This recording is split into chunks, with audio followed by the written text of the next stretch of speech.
তো এই এখনো এই যে আসা যাওয়াটা করি, যখনই কোনো পার্টি টাটি হয়, কোনো অনুষ্ঠান হয়, কোনো মিটিং হয়, সব কিছুতেই আমি অ্যাটেন্ড করি, শুধু কাজটাতে অ্যাটেন্ড করতে পারি না। সিনেমা ফেরার সম্ভাবনা নেই আসলে যেই হেলদি হয়ে গেছে, শারীরিক অবস্থা যেই, এই অনুযায়ী আসলে এখন কাজ করাটা আমার পক্ষে সম্ভব না। দেখি যদি কখনো। জি হ্যাঁ, আমরা হজ করে এসেছি। ঠিক আছে, ওকে। আমরা একটু আন্টি কেমন লাগলো আসলে ভোট দিলেন অনেকদিন পরে? ভালো, একটু বিস্তারিতভাবে যদি বলতেন আসলে।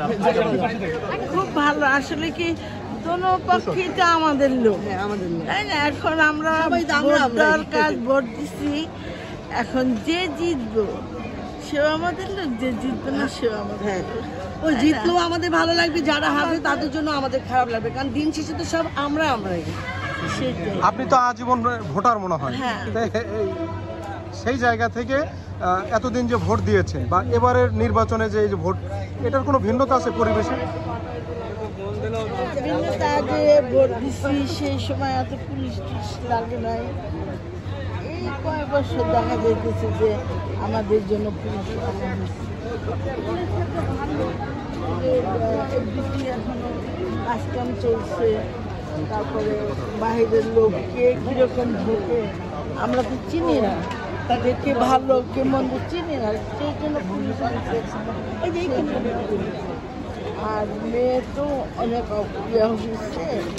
আল্লাহ যদি কখনো শুকাইতে পারে আবার করবে।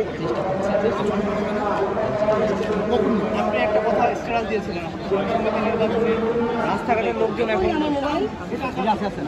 রাস্তাঘাটের লোকজন আসলে এখানে নির্বাচন করছে, এই স্ট্যাটাসের কারণটা কি শুনতে চাই, কেন দিয়েছিলেন?